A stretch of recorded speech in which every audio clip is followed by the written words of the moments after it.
Como sabéis, hoy hemos mezclado dos temas. Queríamos hablar del ahorro-inversión en estos momentos, después de la pandemia. Es decir, queríamos ver la ley del mercado de valores de 2015, MiFID I, MiFID II, que explicará el compañero Fernando Herrero, para ver el marco en el que se está moviendo actualmente, el marco legal en el que se está moviendo todo el ahorro-inversión. Se da una circunstancia, y es que, como sabéis, la subida de tipos de interés, el cambio de los intereses negativos a intereses positivos, produce un gran cambio, un aumento de los intereses de los créditos de cualquier tipo, la subida de tipos de interés y suben los intereses del crédito, de la financiación, de cualquier financiación. Particularmente en España, las hipotecas son uno de los más importantes núcleos del crédito y más importantes para los consumidores. Por el contrario, los tipos de interés del ahorro pasan a ser positivos. Sabéis que mientras han estado los intereses a cero, el tipo de interés del dinero a cero o en negativo, hasta ese negativo de menos 0,49, que ha estado hasta 6 años bajando, hasta llegar al negativo. Bueno, pues no había remuneración del dinero, aunque podía discutirse, y de hecho en algún caso algunos consumidores han reclamado que ese interés negativo se le pagara por el banco. Bueno, ahí ha habido mucha discusión, tampoco era muy grande porque alcanzó, la cifra mayor fue el menos 0,49, es decir, 4 décimas, era una cantidad muy pequeña, pero podía reclamarse. Bueno, en el momento que han empezado a subir el tipo del interés del dinero, hace mes y medio, el Banco Central Europeo, hace mes y medio solo, y no confundir, ya lo hemos dicho en otras charlas, porque la banca quiere que se confunda y los medios de comunicación le hacen el juego. No es lo mismo que el Euribor. El Euribor es el precio del dinero que se cobran entre bancos en sus préstamos, que se hacen constantemente, y en este caso es 20 grandes bancos de toda Europa, de la Unión Europea. Por tanto, es un tipo de interés, no es el tipo oficial del dinero. Antes de que subiera el tipo oficial del dinero, el Banco Central Europeo, y lo repetimos porque la gente se confunde, ya los bancos empezaron a prestarse entre ellos a positivo. Por tanto, subió el Euribor, como sigue subiendo hoy, por ejemplo. Hasta la semana que viene no se reúne el Banco Central Europeo para hablar de tipos de interés del dinero, de todo el dinero, hasta la semana que viene. Y sin embargo, ya esta semana y la semana pasada han empezado a subir el Euribor, incluso queriendo que la próxima subida del tipo de interés legal del dinero del Banco Central Europeo, y presionando para que sea del 0,75. Es decir, una cifra muy alta de subida, un subidón. Bueno, cuando decimos un subidón, el 0,50, ya he dicho antes que el menos 0,49 no era un gran interés, era un interés pequeñito de décimas. Entonces, el 0,50 en el que está hoy el interés legal del dinero en Europa es un pequeño interés, subirle el 0,75 la semana que viene, como propone la banca. La banca quiere intereses altos. Es su gran negocio. Y han estado protestando los 6 años en los que el tipo de interés ha estado en negativo. Que no era, que no lo hacíamos los consumidores, ni lo hacía ni siquiera los bancos. Es decir, era el Banco Central Europeo como autoridad garante de los tipos de interés del dinero, emisor del dinero, banco emisor del dinero, llegó a durante estos años ha mantenido esa, digamos, política monetaria, pensando que era lo mejor para la economía europea. Ahí pues siempre hay discusiones entre los economistas, qué es lo mejor, de sectores interesados, y respecto a las hipotecas, que preocupan mucho seguramente más que a los que estáis hoy aquí, que habrá algunos que sí, a muchos familiares, amigos, gente más joven que tiene hipotecas, estarían interesados en que hubieran seguido en negativos otros 10 años. Bueno, eso no parecía muy posible ni probable, y por el contrario han pasado a positivo. Han pasado a positivo, que en el Euribor se ha traducido. Ayer me parece que estaba a 1,26. Bueno, 1,26 del crédito para los que pagamos alguna vez créditos al 20% o al 25%, pues diríamos, bueno, están regalando el dinero. Bueno, eran otras épocas, ¿eh? Eran otras épocas. Eso, el dinero no se mueve hoy de la misma manera, la economía tampoco, las hipotecas y otros créditos tampoco. Pero no se puede sembrar el pánico como está sembrando el pánico en la banca. Ya ha preguntado algún colega que si vamos a hablar de los productos de ahorro e inversión. Vamos a hablar de los productos de ahorro e inversión, etcétera, para intentar ver. Ya alguno preguntaba por las letras del tesoro. Bueno, los bancos han pasado a ofrecer depósitos con el 1%, el 1,5%, también hay algunos, ahora hablaremos de todo eso. Los meros depósitos que no nos daban nada en estos 6 años. O sí daban, pero a lo mejor daban menos, daban el 0,3 o el 0,1 o el 0,05, etcétera. Han pasado a ofrecer el 1%, el 1,5%, etcétera. Eso quiere decir que ha cambiado con la subida de los tipos del precio oficial del dinero. Han pasado los bancos ya a remunerarlos, pero los depósitos también. ¿Cuánto? Muy poco, sí. La remuneración de los depósitos no subirá mucho. De la misma manera que la remuneración, el interés de las hipotecas tampoco subirá mucho. No puede subir mucho y por tanto el pánico que quieren sembrar los medios de comunicación y la propia banca para a río revuelto ganancia de pescadores, y eso es lo que es la banca, pescadores en río revuelto, insisto de nuevo, con la complicidad de estos asesores que proliferan como las setas, supuestos asesores a comisión, lo cual ya no son asesores, ¿no? Podían ser asesores cobrando por asesorar. Por ejemplo, si uno va a un abogado, quiere que le asesoren de cuestiones y paga, pues ese, digamos, cobra del que es asesorado. Eso puede darte y deberían de darte, si pagas, deberían de darte. Ahora, ofrecerte asesoramiento gratuito para que les pague la banca o cualquier chiringuito o cualquier empresa con la que ellos trabajen, pues bastante mal.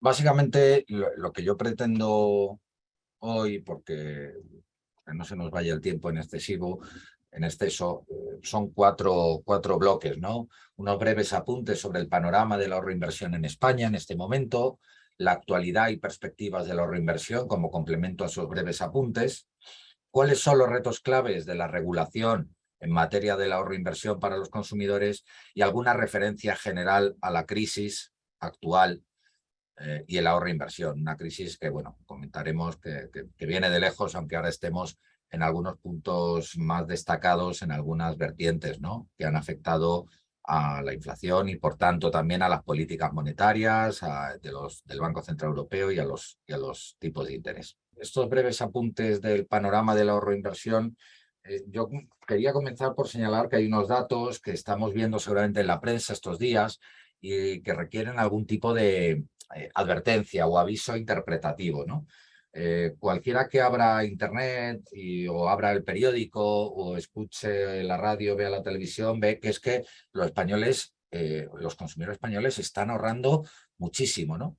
Ya pasó en la pandemia por una circunstancia forzada, había pocas posibilidades de consumir, aunque se propició la compra electrónica, pero evidentemente, bueno, pues había una situación de confinamiento que limitaba las posibilidades de consumo y eso motivaba un incremento del ahorro, aunque también motivaba elementos como los problemas relativos al empleo que para mucha gente suponían una reducción de ingresos, ¿no? Pero bueno, dicho esto, y más allá de cuál es el origen de si se ahorra más o menos, sobre el que podríamos entrar, pero sería un debate en sí mismo, ¿no?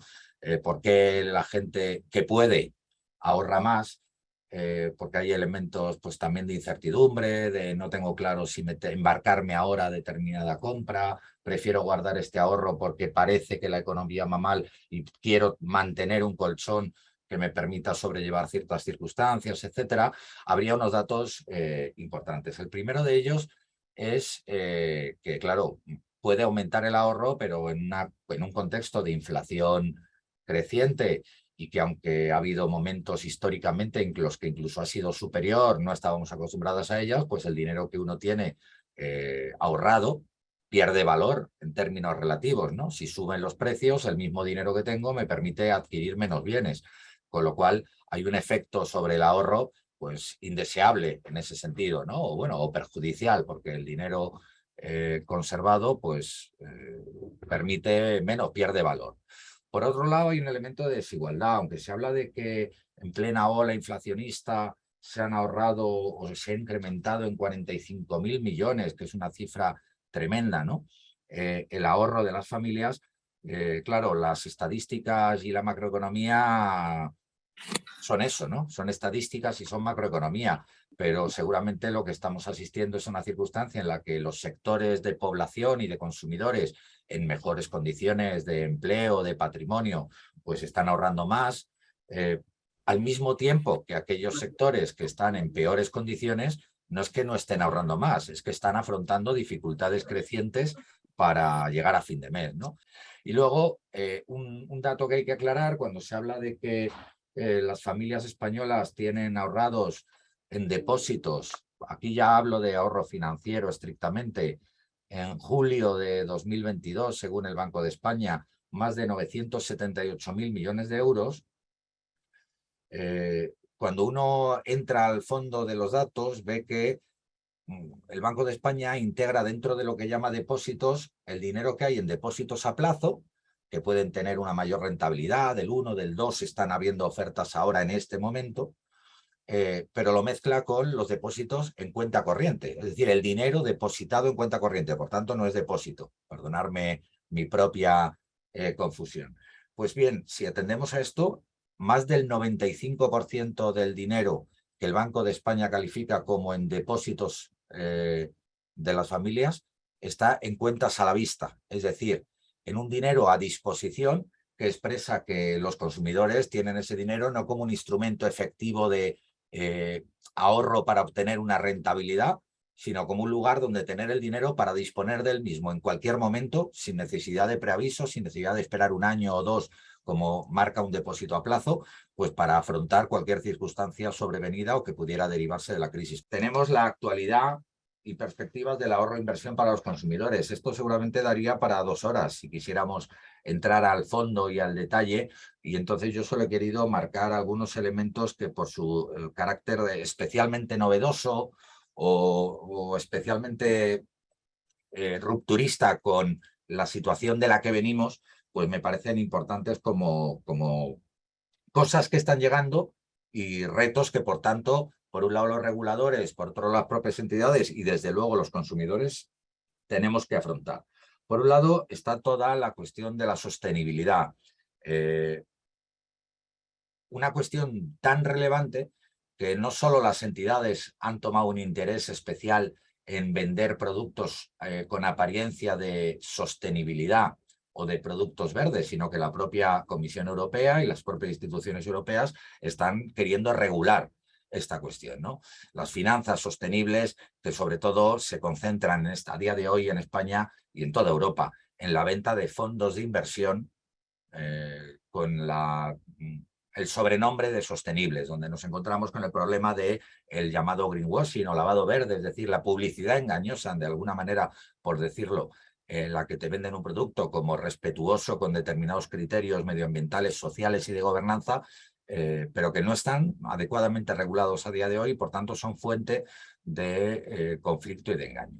Por otro lado, la Unión Europea está también apostando por el Capital Markets Union, el mercado único de capitales, es decir, que haya formas a través de las cuales las empresas, no solo bancos, sino cualquier empresa pueda financiarse captando ahorro del público, es decir, emitiendo acciones. Luego otra realidad es la concentración que está habiendo de entidades, inicialmente a nivel español, pero no sería descartable que esto avance desde este prisma de la globalización. Aquí pongo algunos datos, ¿no? Pero desde luego lo que da muestra es de que hay una presencia muy dominante de una serie de entidades muy reducidas en número, que por tanto pues generan problemas de competencia, prácticas concertadas que afectan al final a los consumidores y en las ofertas de productos de ahorro que se les ofrece. Se está trabajando en una iniciativa del llamado Open Banking, banca abierta, es decir, que aprovechando las nuevas tecnologías y desde el prisma de que tenga utilidad y ventajas para el usuario,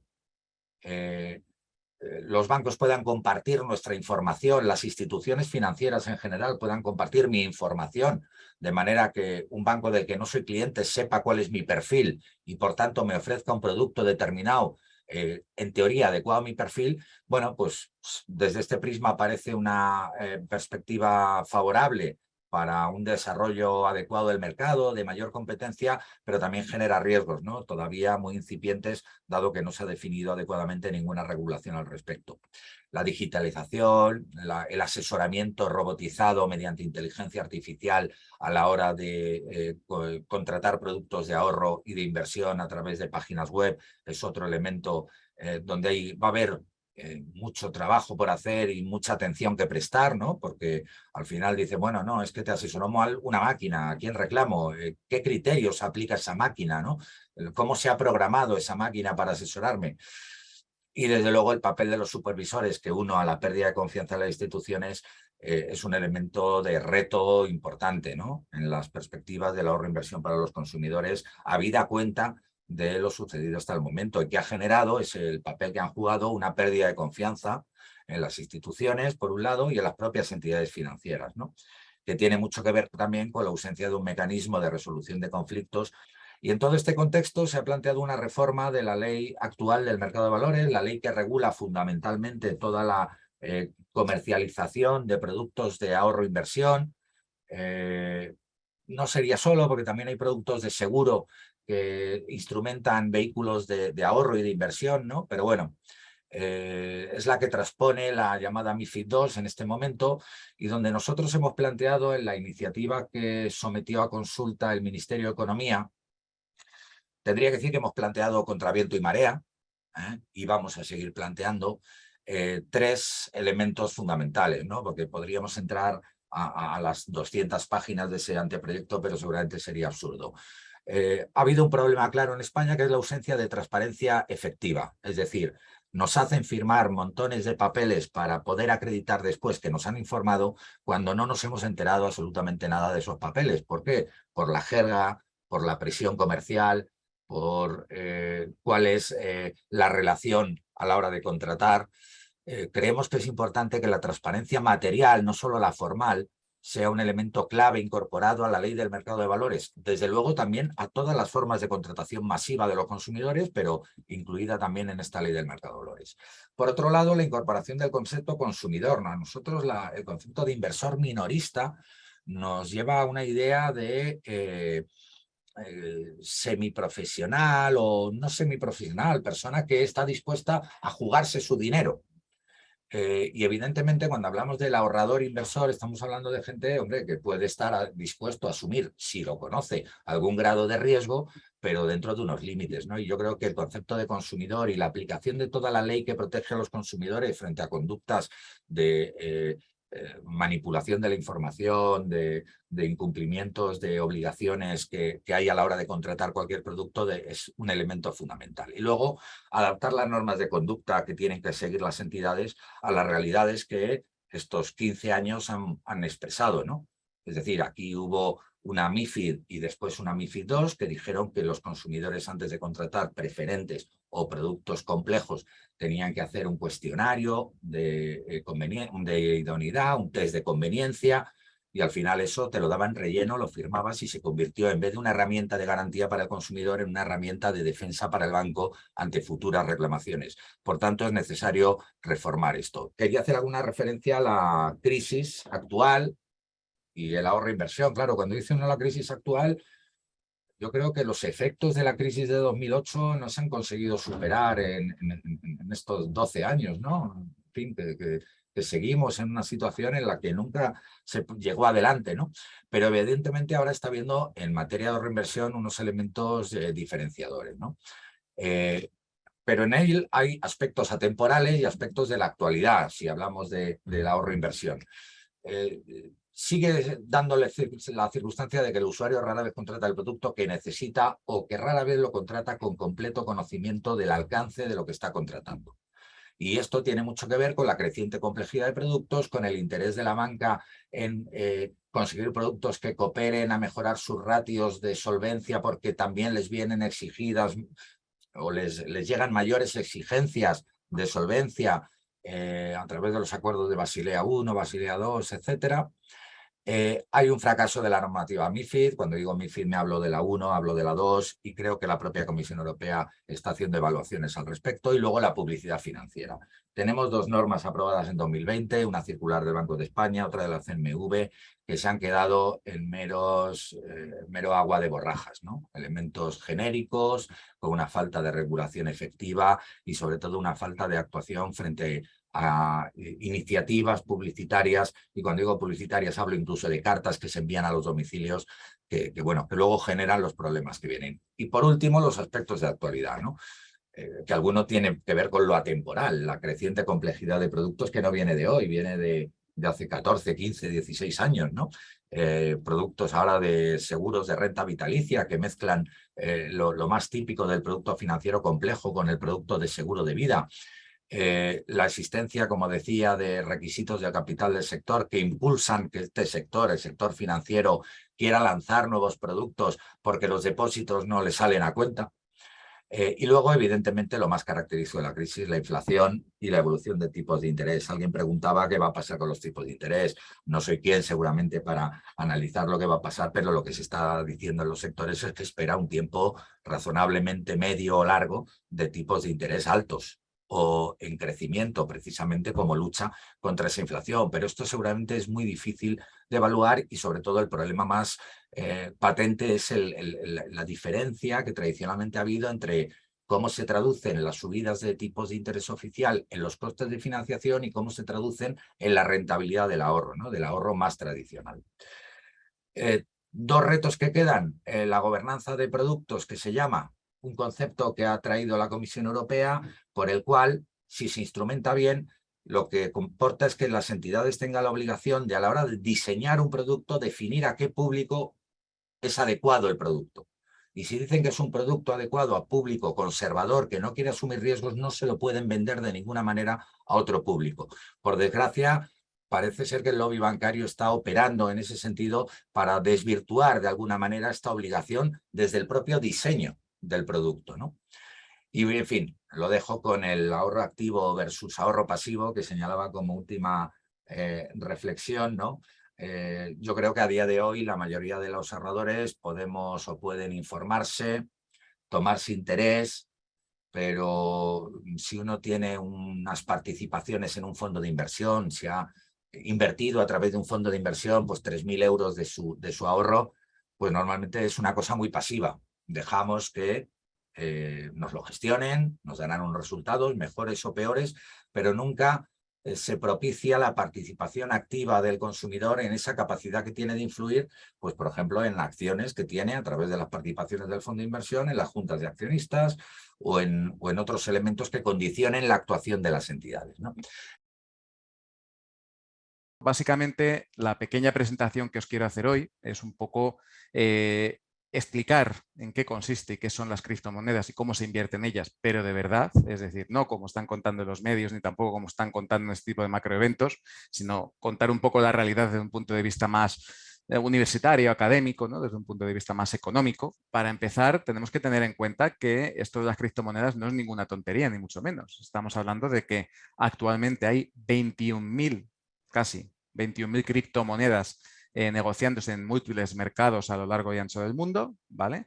Que la suma de todas ellas representa unos 900.000 millones de dólares, casi un billón con B, ¿vale? Y estamos hablando de millones y de billones con B europeos, no americanos, ¿vale? No sería mucho más, como ya sabéis.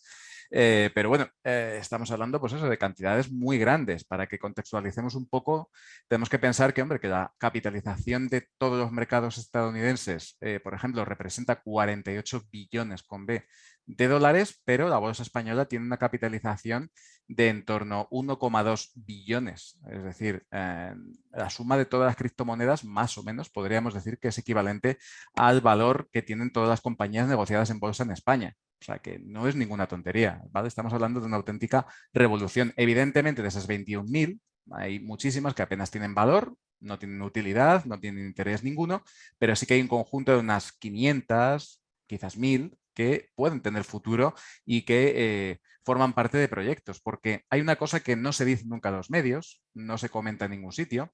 Las criptomonedas no son solo un dinero digital nuevo que ha llegado aquí, porque ¿qué sentido tendría tener 21.000 monedas digitales para comprar y para pagar, etcétera? No, no, no, las criptomonedas son unidades de cuenta que se utilizan dentro de proyectos, normalmente descentralizados y que funcionan sobre la base de la tecnología de cadena de bloques o blockchain, ¿vale? Entonces, claro, no es que digas, no, yo tengo aquí una criptomoneda, un activo digital, ¿no? Con el que puedo comprar bienes, sino que son unidades de cuenta que se usan para remunerar a los participantes de un proyecto, para pagar por los servicios que ofrece ese proyecto, es decir, son unidades muy específicas. Haciendo un símil muy rápido y muy sencillo, podríamos pensar que una criptomoneda, imaginemos que fuera el token o la criptomoneda ECI, ¿no? Emitida por el Corte Inglés. Imaginemos que el Corte Inglés decide emitir una moneda digital propia con la que puedes comprar y vender productos en el Corte Inglés. Pues eso sería una utilidad dentro del Corte Inglés, ¿vale? Pues como esto hay 21.000. Pero ¿qué ocurre? Que estamos hablando de una tecnología muy nueva en la que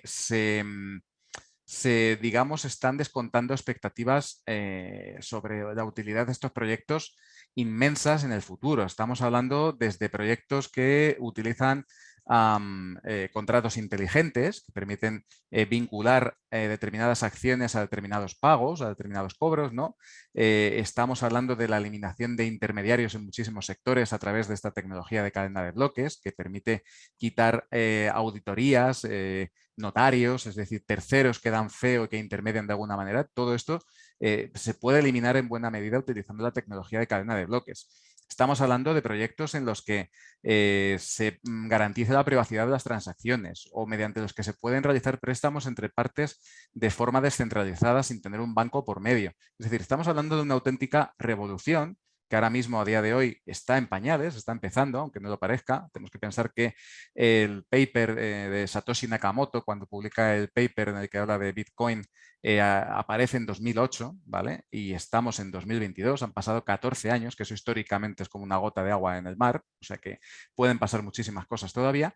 Y por todo este motivo, precisamente, las criptomonedas son altamente volátiles. ¿Por qué? Porque, por un lado, hay un componente de especulación muy importante, es decir, estamos hablando de algo que es muy difícil de valorar y que, por tanto, la oferta y la demanda está peleando, digamos, por diferentes aspectos y diferentes causas, ¿no? Está luchando por establecer un precio de equilibrio, un precio de mercado en cada minuto, ¿no? Es verdad que, como os digo ahí, ¿no? Pues hay una buena parte de especulación interesada que no busca valor, sino que simplemente busca comprar y vender y ganar dinero. Pero es cierto que también hay muchos intereses por parte de fondos de inversión, grandes,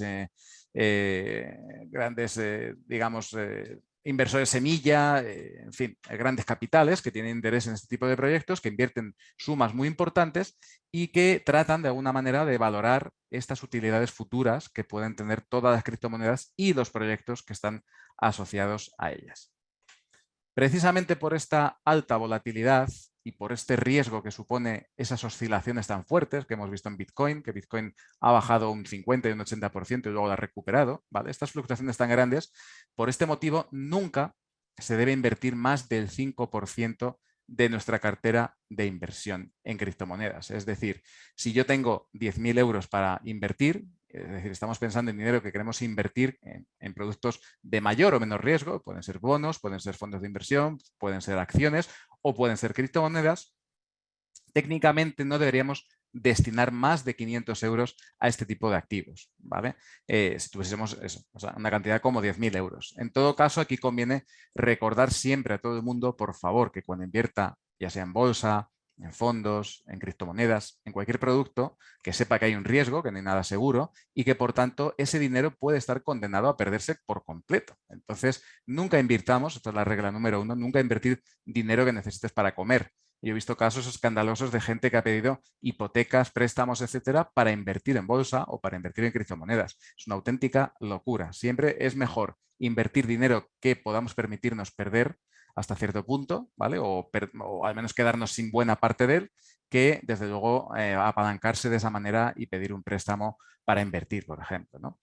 Luego, otro consejo muy importante, que nunca se dan en los medios y nunca se habla de esto, es que cuando alguien acude a un mercado a invertir, ya sea de criptomonedas o de otro tipo de activos, es importantísimo disponer de una metodología basada en reglas, ¿vale? Es decir, en todo momento, uno, cuando acude a un mercado financiero, tiene que saber dónde comprar, dónde vender, dónde pone su stop o su límite de pérdidas, qué riesgo está asumiendo en todo momento o qué tamaño de la posición, es decir, con cuánto dinero entra en uno u otro activo, entre otras muchas cosas, ¿vale? Es decir, la gente generalmente cuando acude a un mercado llega de oídas, llega leyendo los periódicos, llega sin saber, ¿vale? Y no se ha molestado siquiera en coger unos datos históricos, un gráfico y analizar qué hubiera pasado si yo hubiera hecho esto o aquello o lo otro. Es decir, crearse unas reglas, ya sea basado en indicadores técnicos, en datos fundamentales, pero en algún tipo de dato que pueda permitirnos de alguna manera operar, es decir, comprar y vender de una forma objetiva en los mercados.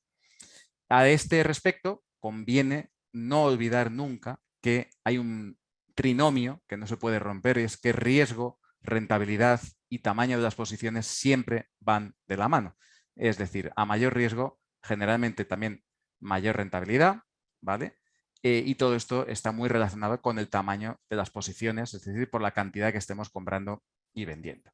Y por otro lado también, y mucho más en el caso de las criptomonedas, es importante recordar los beneficios que nos permiten la diversificación entre diferentes activos. No es lo mismo coger todo nuestro dinero, esos 500 euros que os decía antes, y meterlos en Bitcoin, que coger y decir, bueno, voy a dividir estos 500 euros entre 10, 15, 20 criptoactivos, que es verdad que debe tener tamaños más pequeños de posición, pero en caso de que 2 o 3 de ellos por lo menos aguanten bien las caídas o suban incluso en un contexto de mercado bajista como es el actual, pues nos permiten compensar un poco de alguna manera esas malas rachas que pueden producirse en otros activos. Desde luego lo que nunca haría, y yo creo que nadie, si hacen un símil, ¿no?, con un juego de cartas, nadie se lo jugaría a una carta, pues esto sería parecido. Ahora, a este respecto, todo esto que os acabo de contar, me gustaría que vieseis dos gráficos que yo creo son muy importantes y que conviene que yo creo que cuando uno decide invertir ya sea en criptomonedas o en otros mercados, se los grabe en la retina. Uno de ellos es este, ¿vale? Es lo que os decía. Si yo tengo un gran tamaño de posición, ¿vale? Es decir, no es lo mismo meter 1.000 euros que 500, que 100, que 10. Evidentemente, mi riesgo siempre en proporción a este tamaño va a ser mayor, ya sea en euros o en porcentaje. Y todo esto también va a estar relacionado con el stop o el límite de pérdidas que establezcamos para nuestra cartera. Es decir, lo que no podemos tener es una posición, ¿vale?, y dejarla ahí, perder un 80 o un 90% sin hacer nada. Eso es una cosa totalmente absurda y lo que básicamente hace es que te condena a una pérdida importantísima, ¿vale? Entonces recordemos siempre esto: más tamaño de las posiciones, mayor riesgo. Stop de pérdidas más amplio, también mayor riesgo. Y mayor tamaño de las posiciones, pues normalmente deberemos tener un stop de pérdidas más pequeño, porque si no el riesgo será cada vez mayor. Esta interrelación es muy importante y nunca nadie, cuando se habla de inversión o se habla ya ahora de criptomonedas en este caso concreto, nadie se acuerda de estas relaciones, de estas cuestiones tan importantes. Y hay un segundo gráfico que me gustaría recordar también y que yo creo que es más importante aún que el anterior. Y es que las pérdidas porcentuales son asimétricas, de tal forma que si bien es verdad que un inversor pierde un 5%, recuperarlo no le va a costar demasiado, va a tener que recuperar un poquitín más de lo que ha perdido. Si, por ejemplo, un inversor pierde el 50% de su capital en criptomonedas o en otros productos, para recuperar necesitará un 100%. Si pierde un 70%, necesitará recuperar un 233%. Y si se pierde un 90%, necesitará recuperar un 900%. Son porcentajes, son rentabilidades que un inversor comúnmente no consigue. Es decir, si has llegado a perder un 60, un 70, un 80%, lo más probable es que luego no ganes un 150, un 200, un 400%. ¿Vale? Entonces, muy importante, por favor, limitar riesgo, limitar pérdida, teniendo en mente esto. Y de ahí esta relación que os comentaba antes. A mayor riesgo, menos probabilidad de recuperar, ¿vale?, más probabilidad de perder nuestro dinero y menos opciones, menos posibilidades tendremos de volver a invertir, de volver a aprovechar ese capital que inicialmente habíamos utilizado. ¿Cómo estamos en términos de regulación a nivel de España? Bueno, pues básicamente la regulación de la supervisión de las criptomonedas no es muy amplia ahora mismo, ¿vale? Tenemos que pensar siempre, y esto sucede casi siempre con todas las nuevas tecnologías, nuevos productos, nuevas cosas, ¿no? Pues el regulador, el supervisor siempre va por detrás. Actualmente, sobre todo, el enfoque que se ha dado a la regulación siempre se ha centrado en la legislación en materia de prevención del blanqueo de capitales y de la lucha contra el fraude fiscal. Y esto se concreta especialmente en el Real Decreto Ley 7/2021 de 27 de abril, en el cual se establece la reglamentación básica en esta materia. Se incluye a las criptomonedas, a los criptoactivos, ¿vale? Y ahí se concretan las obligaciones para que aquellas entidades, empresas, personas físicas que presten servicios en el ámbito de las criptomonedas realicen el correspondiente proceso de Know Your Client y Anti-Money Laundering. Es decir, registra a tu cliente, conócele, solicítale sus datos personales, apunta quién es, identifícale perfectamente y además verifica que no hace movimientos extraños y que no lleva dinero, ya sea en forma de criptomoneda o de otro tipo de dinero fiat, ¿no? Pues que no lo mande a otras personas que no sean el mismo titular de esa cuenta. Además, para poder ofrecer estos servicios, se ha habilitado un registro en el Banco de España en el cual cualquier compañía, entidad, persona, etcétera, que desee ofrecer este tipo de actividades tiene que registrarse necesariamente para no incurrir en un comportamiento sancionable. Curiosamente, en ese Real Decreto Ley está la primera definición, podríamos decir, ¿no?, legal en la legislación española de qué es una criptomoneda. Os la he puesto aquí como curiosidad para que en términos legales también sepamos en qué nos movemos, ¿no? Y bueno, básicamente la legislación determina que una criptomoneda es una moneda virtual que supone una representación digital de valor y que no está emitida ni garantizada por un banco central o autoridad pública. Esto es muy importante porque estamos hablando de que estamos en el terreno de lo descentralizado. No hay un ente central que garantice las cosas. La fe, digamos, la tenemos que tener en la cadena de bloques, que es un registro que es inmutable, que no se puede modificar. Pero es cierto que si pasa algo o hay algún problema en esa tecnología, nadie nos va a respaldar nuestras inversiones, ni nadie va a venir a socorrernos, ni hay un fondo de garantía, ¿vale? Continuando con la definición, se dice también que no está necesariamente asociada a una moneda legalmente establecida. El caso concreto de esto de que sí estaría vinculada en cuanto a valor serían las stablecoins o criptomonedas estables, ¿no? Que replican el valor del dólar o de un euro, pero no son las más habituales.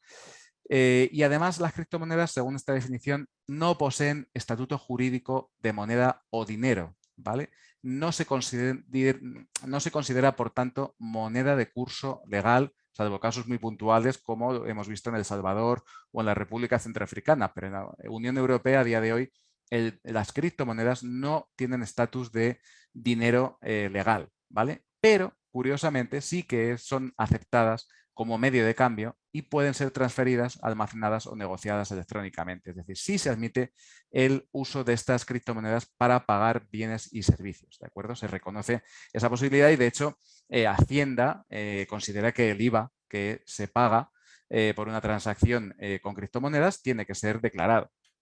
Continuando con la regulación, actualmente tenemos también el caso de que la CNMV, bueno, pues sí que tiene algunos pequeños poderes. Por ejemplo, puede alertar sobre los riesgos, ¿vale? Esto sí que lo han hecho más o menos bien, han emitido alertas sobre el riesgo que implica en las criptomonedas. Sí que es verdad que no han alertado también en otros productos, ¿vale? Solo se han limitado a alertar en este caso concreto y en otros más, pero hay otros muchos productos sobre los que no se alertó en tiempo y forma y después pues tuvimos algunos disgustos, pero bueno, el regulador pues intenta hacerlo como mejor puede, tampoco hay que negarlo, ¿no? En cualquier caso, igual que se alerta sobre los riesgos, también se podría educar financieramente. Yo creo que esto es una de los grandes problemas, ¿no? De los grandes defectos que tenemos en la educación de este país en general. Falta una educación financiera, falta que se hable de esas relaciones que os acabo de enseñar entre riesgo, rentabilidad, control de limitación de esos riesgos, etcétera, etcétera, ¿no? De cómo invertir, de cómo formarse, de cómo, etcétera, ¿no? Y todo esto la CNMV hace bien en alertar, pero no proporciona quizás o no da un encaje para esta formación y tampoco hay un registro de formadores debidamente cualificados. Sí que está que aquellos organismos y entidades que están reconocidos para formar agentes dentro de la EAFI, pero falta todavía quizás algo más de recorrido, sobre todo en productos tan innovadores como son las criptomonedas. Luego, además, efectivamente, la CNMV mantiene una lista gris de entidades que bueno, no... como es el caso de los exchanges y mercados de criptomonedas, no se tiene potestad sobre ellos para regularlos, pero se indica que quizás podrían estar haciendo cosas, ¿no?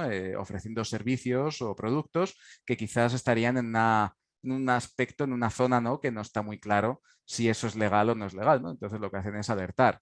Ahí mi opinión es que, bueno, la CNMV quizás se ha equivocado en parte porque ha metido en el saco desde a pequeños exchanges que sí que puede que tengan una reputación dudosa y que hagan cosas extrañas o que no, digamos, no controlen a sus clientes ni controlen el tema de blanqueo de capitales, etcétera, etcétera, junto con algunos de los grandes exchanges a nivel mundial que están reconocidos y cuyo funcionamiento está supervisado. De hecho, tenemos el caso de Coinbase, que es un exchange, una compañía, ¿no? que da acceso a la compra-venta de criptomonedas y a muchos más servicios y cotiza en la bolsa estadounidense. Entonces, meter en una lista gris a una compañía que cotiza en el Nasdaq, yo creo que es un error importante. Pero bueno, yo creo que esa lista debería mimarse un poquito más y mirarse con un poquito más de lupa. Y luego sí que es una buena innovación la que aparece con la circular 1/2022 del 10 de enero de este año, ¿no? En el cual la CNMV decide ponerse a controlar la publicidad sobre los criptoactivos. Yo creo que esto es una muy buena decisión porque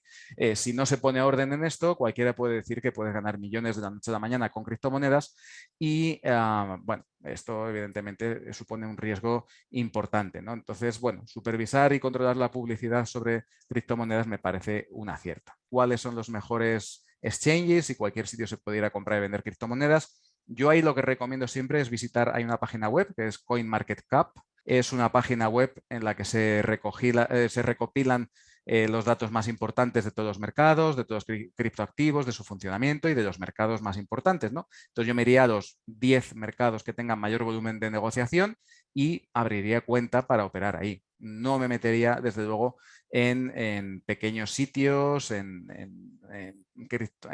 mercados cuya sede esté en un país desconocido o extraño, en fin. Siempre ir a buscar un poco de seguridad en este sentido. Y por último, en el tema de la regulación, conviene también resaltar que está en desarrollo actualmente el futuro reglamento MiCA o Markets in Crypto Assets, que de alguna forma pondrá orden en la Unión Europea, ¿vale? Armonizará un poco la normativa relacionada con criptoactivos, aunque es verdad que Luxemburgo y Alemania lleva la delantera ya en este terreno y está incluso ya autorizando a los bancos a custodiar criptoactivos para sus clientes, lo cual es un paso importantísimo, ¿vale? Pero bueno, la MiCA lo que va a permitir es construir un marco legal muy sólido que proporcione seguridad jurídica, a la vez que se apoya la innovación, pero también se establecen niveles de protección importantes para consumidores e inversores y se garantiza la estabilidad financiera. Tenemos que pensar que los emisores de criptomonedas, muchos de ellos van a tener que registrarse ante la Autoridad Bancaria Europea, y esto es un paso importante. No obstante, como os decía, la MiCA llega tarde, siempre va por delante todo este tema de desarrollo tecnológico, ¿no? Entonces estamos viendo que, bueno, pues posiblemente la MiCA entre en vigor, será a comienzos quizás de 2023, finales del 23 o incluso algunos hablan ya del año 2024. Entonces llegamos, como os decía, bastante tarde, teniendo en cuenta que esto de las criptomonedas, el boom fue el año 2016-2017 cuando hubo la primera oleada de subidas. Me gustaría finalizar advirtiendo de los riesgos, ¿vale? Es decir, invertir en estos mercados implican fundamentalmente dos tipos de riesgos que os menciono ahí.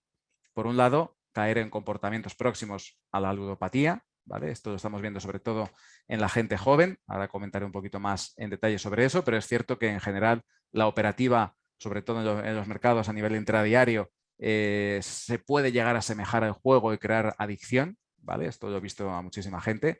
Entonces, bueno, pues yo ahí recomiendo, en fin, sobre todo si tenéis hijos, los que tengáis hijos, pues estar muy atentos a este tipo de comportamientos. Y luego también, en el ámbito de las criptomonedas, se habla mucho de estafas, ¿vale? Yo aquí quiero romper una lanza en favor de las criptomonedas. Yo diría que el 99% de las estafas que hay en criptomonedas, si no el 100%, los estafadores nunca compran realmente criptomonedas con los fondos de sus clientes. Es decir, envuelven la estafa, el montaje, en el ámbito de las criptomonedas, añaden términos que la gente no conoce o que están de moda para llamar la atención y conseguir bueno, pues que las personas depositen sus fondos en el bolsillo de un tercero que va a desaparecer con ellos después, pero no hay una inversión en criptomonedas, ¿vale? Generalmente no se compran criptoactivos para los clientes, ni mucho menos, sino que lo que se hace es desaparecer, montar una plataforma ficticia, este tipo de cosas. En el mejor de los casos, a veces lo que se hace es crear un token ficticio o un token manipulado en el cual la gente compra y luego los que han recaudado esos fondos desaparecen dejando, digamos, la liquidez de ese token anulada completamente, ¿no? Eso también es otra forma de hacerlo. Pero vamos, si uno invierte en las principales criptomonedas por su cuenta y con sus propios fondos y operando en un mercado y cogiendo esos fondos y llevándolos a un wallet, a una billetera propia, normalmente no hay ningún riesgo porque está almacenando en un sitio seguro, garantizado por métodos criptográficos que son los que rigen la cadena de bloques o blockchain, ¿vale?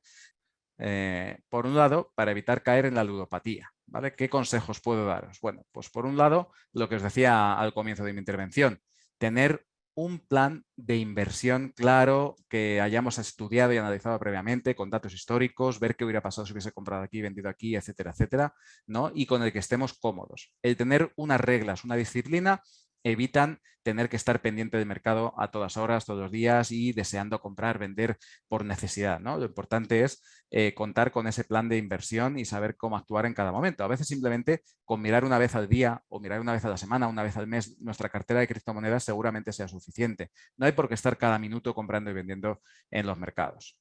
Luego, muy importante, aprender y formarse. Aquí tenemos el problema nuevamente de quién forma adecuadamente y quién no, ¿no? Evidentemente, eventos como el del fin de semana pasado, en el que al final de forma subliminal se estaban vendiendo productos de una empresa y la formación yo creo que no destacó precisamente por su presencia, pues quizás no sea lo mejor, ¿no? En este punto, por ejemplo, cabe destacar en la UNED, precisamente, la Universidad Nacional de Educación a Distancia, tenemos 2 cursos serios en los que sí que se forma sobre conceptos relacionados con criptomonedas y sobre blockchain. Yo os invito a que los echéis un vistazo. Es formación seria desde la universidad, de gente que sabe de qué va este tema, ¿no? En cualquier caso, si uno quiere formarse y aprender por su cuenta, lo mejor es buscar por internet, leer blogs, y sobre todo estudiar los proyectos en los que se van a invertir. Es decir, uno quiere invertir en Cardano, en Monero, en cualquier criptomoneda que nos parezca interesante. Bueno, pues vamos a estudiar el proyecto, vamos a la página web, vamos a descargarnos el white paper o el documento de trabajo, ¿no? de ese proyecto y vamos a estudiarlo en detalle. ¿Para qué sirve? ¿Qué perspectivas de futuro tiene? ¿Qué van a hacer en el año 2023, 2024? ¿Qué perspectivas tiene ese proyecto, ¿no? Y hay que estudiarlo. Exige esfuerzo, exige tiempo. Y, normalmente la gente que cae en estafas o en formaciones poco fiables, pues es porque quieren el camino fácil. Quieren que les den el dinero rápido y eso no existe en ningún mercado, ¿vale? Esto hay que tenerlo muy en cuenta. Y luego, por último, también es muy importante pensar que muchas veces la operativa, la inversión en los mercados, sean de criptomonedas u otros mercados, no siempre es apta para todo el mundo. Hay gente que no está preparada para ello, que no se le da bien o que no sirve, sencillamente, ¿no? Al final, estar en los mercados requiere tener conocimientos de estadística, de matemáticas, a veces de programación incluso, de economía, evidentemente, ¿no? Y también incluso saber bastante inglés porque hay mucho material de calidad que está generalmente en otros idiomas y no en español. Entonces, si en algún momento uno observa que está dejando de hacer actividades habituales como puede ser salir con su pareja o dar paseos o leer o, en fin, dejar cosas de hacer cosas normales por estar pendiente del mercado o llega a pedir dinero a sus amigos prestado para invertirlo o empezamos a mentir a la gente acerca de las pérdidas, decimos que nunca perdemos en criptomonedas o en otros activos, ¿no? Pues este tipo de señales, si uno se da cuenta a tiempo, pues conseguirá frenar esa adicción, ¿no? Esa ludopatía que puede generar la inversión en criptomonedas o en otros activos, como ya os digo, no es específico de las criptomonedas. Y si llegamos a darnos cuenta de esto, ya sea nosotros o desde nuestro entorno, pues lo mejor es que posiblemente dejemos de invertir y de operar en los criptomercados. Para evitar caer en estafas, aquí van algunos consejos. Por ejemplo, si alguien nos aparece, ya sea en redes sociales, por correo electrónico, por teléfono, por diferentes maneras, y os prometen un rendimiento asegurado de forma recurrente todos los meses y sin riesgo, iros corriendo. Es una estafa. Esto no existe, ¿vale? En el mundo de la inversión no existe. Como os he dicho antes, riesgo y rentabilidad van de la mano. Si uno quiere ganar un 100% es porque seguramente se está jugando su cuenta, su capital al completo. Esto hay que tenerlo grabado en la mente. Y quien os diga lo contrario os está mintiendo porque está más que probado académicamente que esto es así. En cualquier mercado que estudiéis veréis que es de esta manera. Luego, además, si os ofrecen información del proyecto o hay una página web, os dan el white paper del proyecto, pues analizadlo. Si veis que no se entiende nada de lo que dicen, el lenguaje es vago, se usan fórmulas genéricas, veis faltas de ortografía, cosas raras, no invirtáis en ese proyecto. Lo mismo, si la página web tiene faltas de ortografía, expresiones extrañas, que las fotos de los miembros del equipo están tomadas de bancos de imágenes. Eso es fácil porque en Google podéis coger la imagen de un miembro del equipo y buscarla a ver dónde sale. Os vais corriendo de ahí, no invirtáis en ese producto. Lo mismo, si os llegan recomendaciones por redes sociales, por WhatsApp, por Telegram, son insistentes, os presionan para meter dinero, no invirtáis. Tampoco os fiéis de aquellos proyectos y aquellas cosas que os ofrezcan, ¿no? Que tengan una promoción excesiva. Eventos como el del fin de semana pasado a mí me dan cierto repelús, es decir, alguien que gana dinero con criptomonedas o que le va bien no debería montar este show, ¿no? mediático que ha montado en esta semana. A mí me daba bastante pena porque además se crea una imagen muy negativa de las criptomonedas cuando realmente los proyectos que hay detrás de muchos de estos tokens y criptomonedas pueden ser el futuro y pueden revolucionar a nivel económico y social muchas de las actividades y forma de relacionarnos actuales, ¿no? Entonces, en ese sentido, estos shows mediáticos, la verdad es que hacen, pues eso, la gente al final se queda con la idea de ganar dinero rápido o es una estafa y no profundizan, no van más allá de todo lo que hay detrás de la tecnología de cadena de bloques, por ejemplo, ¿no?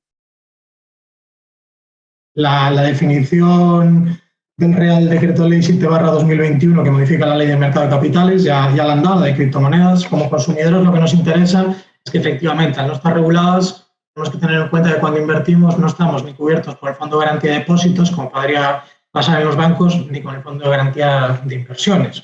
No es tan cierto que no exista regulación, es decir, el ordenamiento jurídico español es muy amplio. ¿Qué ocurre? Que, por ejemplo, tenemos un código civil, un código penal, tenemos normas tributarias. Lo que hay que ver también es intentar adaptar las normas que ya tenemos a la situación de hoy en día. Es decir, yo, por ejemplo, si tengo criptomonedas y me muero, ¿qué voy a hacer? ¿Un código civil específico para la herencia de criptomonedas? No, pues tengo que ver cómo aplicar el código civil que regula las herencias a las criptomonedas. Por ejemplo, pongo un supuesto práctico. Yo las criptomonedas las puedo tener en un exchange, como ha comentado el compañero, o las puedo tener en un USB en mi casa con mis claves privadas. Si yo me muero, ¿qué pasa? Si las tengo en un exchange que tiene funciones de custodia, como puede ser un banco, pues a lo mejor no es tan complicado, porque van mis herederos, justifican que son mis herederos y les dan mis criptomonedas. Dependiendo, claro está, de las condiciones de cada exchange. Pero si yo me muero con mis claves privadas, es como si me muero con una caja fuerte de la que no tengo la clave, con lo cual mis herederos realmente están recibiendo algo, tienen algo que partir porque no pueden disfrutar de ello, tienen que declarar algo que no incrementa realmente su patrimonio. Por ejemplo, esto es algo que la normativa ya existente pues debería contemplar o debería aplicarse, pero no es tan cierto que no exista a día de hoy regulación. Lo mismo que si me divorcio. Si yo me divorcio y dentro del patrimonio conyugal tenemos criptomonedas, ¿qué ocurre? Pues esto también tendríamos que verlo a la luz de la legislación que tenemos hoy en día. Bueno, la legislación y la regulación prácticamente la hemos tocado toda, incidir en alguna cuestión, por ejemplo, el reglamento MiCA, aparte de un marco legal, que pretende que dentro de la Unión Europea se favorezca la innovación, porque tenemos que tener en cuenta antes que nada, cuando hablamos de criptomonedas, que lo que hay por debajo es una tecnología que se llama tecnología blockchain, que es como si fuera el nuevo Internet, es decir, es el Internet del valor. Con lo cual, es como si estuviéramos en el año 1996 con respecto a Internet. Estamos ahora mismo desarrollando una tecnología completamente novedosa, que tiene la parte mala, que puede haber estafas como las ha habido con los sellos, como las ha habido con otro tipo de productos, pero tiene su parte buena, que tiene un montón de aplicaciones dentro de esta tecnología. El reglamento MiCA también pretende proteger a los consumidores desde distintos puntos de vista. Por ejemplo, hemos mencionado el tema de las monedas estables. Las monedas estables son aquellas que mantienen un valor porque tienen una paridad con respecto a una moneda fiduciaria, al dólar, al euro y demás. Entonces, ha habido problemas a día de hoy con monedas estables que han perdido esa paridad con respecto al dólar y ha habido gente que ha perdido mucho dinero con eso. Por ejemplo, MiCA lo que pretende es que los emisores de monedas estables tengan que guardar una paridad con respecto a su moneda estable. Es decir, que si yo tengo una unidad de mi moneda estable, tenga que tener en depósito 1 euro. De esta forma, evitamos que se pierda esa paridad y se proteja al consumidor. Dentro del reglamento MiCA, lo que estamos protegiendo, tenemos que tener en cuenta que no son todas las criptomonedas. O sea, tenemos los tokens de utilidad, es decir, todas aquellas monedas, pues como lo que ha comentado el compañero, de la moneda del Corte Inglés. La moneda del Corte Inglés nos permite pagar en el Corte Inglés, acceder a unos servicios, pero no me permite pagar en el supermercado de la esquina. Eso está regulado por MiCA, es decir, todas aquellas criptomonedas que no esperamos que se revaloricen, sino que simplemente nos dan un uso, están dentro de MiCA. Lo mismo las monedas estables u otro tipo de monedas referenciadas a otros valores. Pero ¿qué queda fuera de MiCA, por ejemplo? Los security tokens. Es decir, cuando yo cojo un token, una moneda, que espero que se revalorice, eso ya no está dentro de MiCA, eso ya es un valor. Eso se supone que yo voy a obtener una rentabilidad y ahí entra en juego la ley del mercado de valores y otro reglamento del que hablaremos más adelante. Tampoco entran dentro de MiCA los NFTs, que son los tokens no fungibles. Es decir, son aquellos tokens a diferencia de los ordinarios, es decir, para entendernos, un token fungible es como si fuera 1 euro. A mí me da igual que me den 1 euro que otro euro, o cambiar 1 euro por otro euro, son iguales. Un token no fungible es como si fuera una moneda de colección. Es única y en el caso de los no fungibles, pues pueden representar distintas cosas. Desde una casa, un coche, a una obra de arte. Tiene unas características que lo hacen único y en principio no es igual un NFT que otro. Yo podría cambiar un Picasso por un Monet, pero en principio no equivalen a lo mismo. Pues los NFTs quedan fuera de MiCA. Bueno, más o menos ya hemos hablado de que se exige una serie de requisitos para que los emisores de moneda tengan que tener el domicilio dentro de la Unión Europea para que el regulador europeo pues, pueda ejercer su labor, que tienen que estar supervisados por la Autoridad Bancaria Europea, es decir, una serie de requisitos para proteger finalmente al consumidor.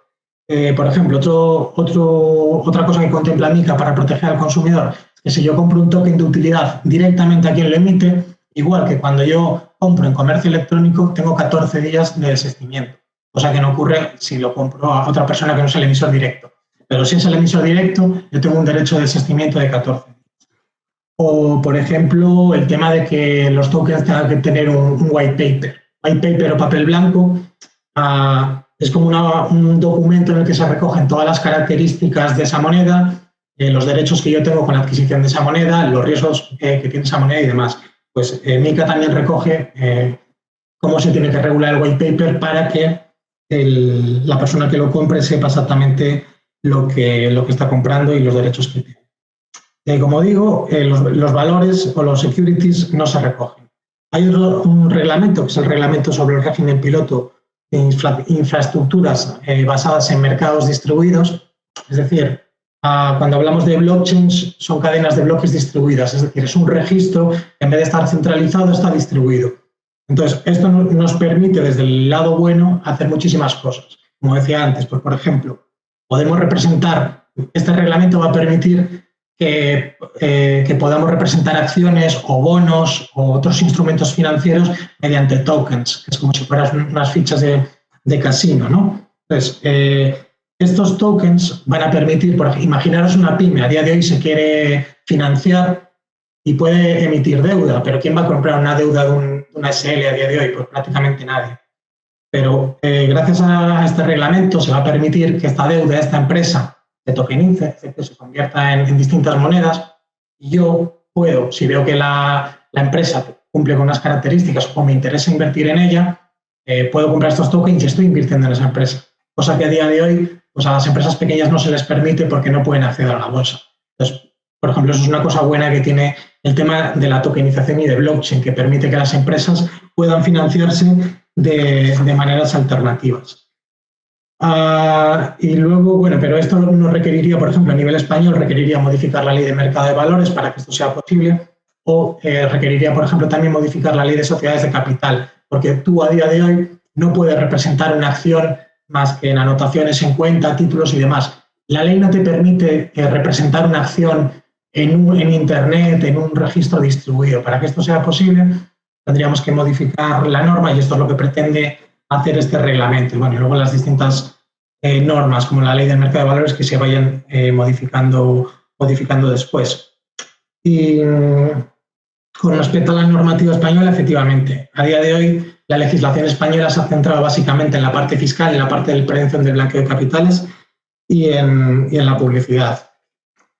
Y bueno, creo que repetir otra vez lo mismo sobre que bueno, los requisitos que tienen que cumplir las empresas, que tiene que haber una supervisión del Banco de España, que tiene que haber unos medios y unos procedimientos para evitar el blanqueo, la financiación del terrorismo, que los empresarios tengan un determinado nivel de honorabilidad y profesionalidad, bueno, una serie de circunstancias para evitar que mediante la utilización de criptomonedas se haga un blanqueo de capitales o se financie el terrorismo. Y lo mismo en el ámbito tributario. En lo que se va a centrar el legislador español es en decirnos cuándo tenemos que tributar por las criptomonedas, en qué supuestos, qué porcentaje, si es ganancias de pérdidas patrimoniales o no, si tenemos que tributar en IVA, por ejemplo, pues un token, un NFT que compremos directamente al productor, al artista, pues por ejemplo dice la Hacienda Española que tributa IVA.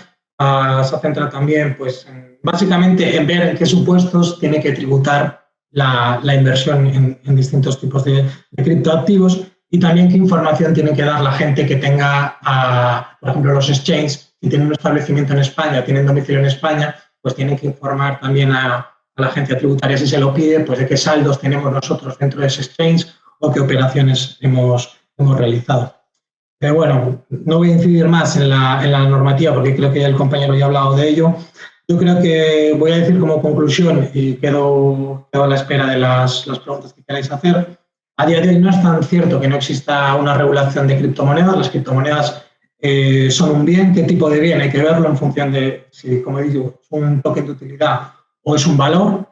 Pero en principio hay un ordenamiento jurídico que sí que hay normas que se les pueden ir aplicando y luego pues hay otras normas que sí, más específicas, que sí que es cierto que van por detrás de la realidad, que lo que pretenden es favorecer la innovación, proteger al consumidor y favorecer que esta tecnología vaya para adelante. Porque poneros hace 25 años, cuando empezamos a comercializar un comercio electrónico, no había normas que hablasen de qué pasa si yo compro a través de una tecnología que no existe o qué pasa si no me entra en la mercancía, cómo ejercitar un derecho de desistimiento y demás. Pues ahora mismo estamos en esa etapa. Quedaros con la idea, bueno, suscribo todo lo que se ha dicho con respecto a la responsabilidad individual que tenemos que tener, a la formación que tenemos que tener a la hora de invertir y todo lo que hemos comentado, pero las criptomonedas van a ser, están siendo, pero van a ser más todavía una gran revolución a nivel financiero, a nivel de financiación, a nivel de inversión, a nivel de pagos, a